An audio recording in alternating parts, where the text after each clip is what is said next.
పాఠశాలలను పండుగ వాతావరణంలో పునఃప్రారంభించేందుకు మండల విద్యాశాఖ అధికారులు సంబంధిత మండలాల్లో చర్యలు చేపట్టాలని జిల్లా విద్యాశాఖ అధికారి పి నాగేశ్వరరావు, డిప్యూటీ కలెక్టర్ సమగ్ర శిక్ష ఏపీసీ జి మమ్మీలు పిలుపునిచ్చారు.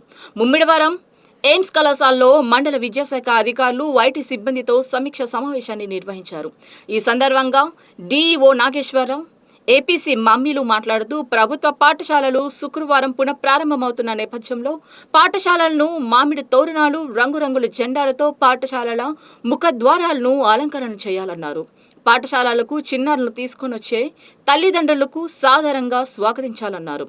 మనబడి మన పండుగను క్షేత్రస్థాయిలో ఘనంగా నిర్వహించాలని, ప్రభుత్వ పాఠశాలల ప్రాధాన్యతను సమాజంలోకి తీసుకుని వెళ్లాల్సిన బాధ్యత ఉపాధ్యాయులపైనే ఉందన్నారు.